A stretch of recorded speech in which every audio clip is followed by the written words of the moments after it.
Grabe, sobrang haba na ng kuko ni baby, kaya ginupitan ko na. Kasi minsan kapag natatanggal niya yung cover ng kamay niya, bigla niyang nakakalmot yung mukha niya. At dahil 1 month na rin pala ngayon si baby, umorder na ako nito, good for 12 months. Pandecor, kaartihan, syempre. Nilabas ko na kasi baka mamaya maghanapan na naman kami. Grabe yung gutom ko, buti na lang gising pa si Paolo. Nag-almusal muna kami bago niya asikasuhin yung baon ng kambal.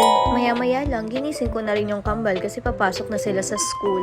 Grabe, gamit na gamit talaga namin yung hairstyling gel. Dahil tapos na maligo ang ate Eya, siya ang unang tatalian ko ngayon. Every Thursday pala yung PE nila. At sobrang simple lang din yung itatali ko sa kanila ngayon. Sana hindi masira to hanggang pag-uwi nila kasi parang hindi ko na sila tatalian mamaya. Dahil photoshoot namin ngayong araw eh. 1 month old na kasi yung baby namin, kaya may family picture kami ngayon. At dahil mababagal nga kami kumilos, kaya hindi na kami sa baba kumakain, dito na lang din sa kwarto, sinusubuan na lang ni Paolo yung kambal.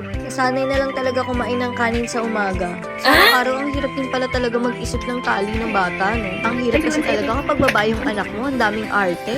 Ang daming arte ng nanay. Syempre naman no, papayag ka ba nun? Magulo yung buhok ng anak mong papasok. At dahil ako nanay nila, syempre hindi ako papayag. Buti na lang teamwork kami dito sa bahay. Habang ako nag-aasikaso sa kambal ng susuotin nila sa school at saka ng tali nila sa buhok, si Paolo naman nag-aasikaso ng baon nila at tagahatid sa kambal. Syempre kapag may time, nasama din ako. At si Tita Cheng naman ang nagpapaaraw kay baby habang busy ako sa kambal at nag-aasikaso habang hindi pa ako tapos. Bukod pala sa baon ng kambal na pagkain, binabaunan din namin sila ng pera. Pero yung pera na yun, pang emergency lang in case na biglang nakalimutan sila ng papa nilang bilhan ng tubig, doon na lang sila bibili sa cafeteria or naubos yung baon nila at nagugutom pa sila. Kaso sa sobrang daming baon ng kambal, magutom pa ba sila nun? Kaya ayun, sa sobrang kuripot ng anak ko, binabalik lang din nila yun sa akin pag uwi nila. So ayun, pagtapos namin ihatid yung kambal, dumiretso na kami dito sa California Garden para pick upin yung pina-customize ko na cake para sa first month ng baby namin. And finally, nakauwi na, kaya naman papaliguan muna yan bago picturean.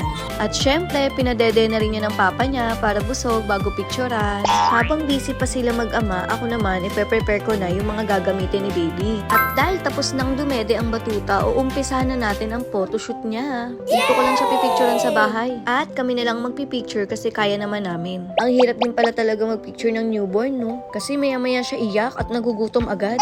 Buti na lang talaga, tinutulungan ako ni Paul sa mga gantong kaartihan ko. Kahit dati sa kambal, ang hilig-hilig talaga namin sila picturean monthly. Kahit naman ngayon, ewan ko, ang saya-saya kaya mag-picture, mag-save ng memories. Ang bilis kasi talaga lumaki ng mga bata, tapos makikita mo na lang yung mga picture after ilang months or year, ang lalaki na nila agad. Grabe, mixed emotion. Minsan naiiyak na lang ako kapag nakikita kong ang laki na ng anak ko. At natutuwa din kasi ang galing. Kapag palaki kami ng ganun, ngayon meron na naman kami papalakihin. Na napaka-cute. Grabe, monthly na namin itong gagawin. Ang saya-saya kaya. Yung kahit nakakapagod siya, pero okay lang kasi para naman sa anak mo. Grabe, napaka-cute ng baby ko. Laki na agad. Yung cake pala sa Vegas Delight ko siya pinagawa. Ang cute, diba? Calendar number cake pala yung tawag dyan. Kung gusto nyo din, message lang kayo sa IG nila. So that's all for today. Thank you for watching.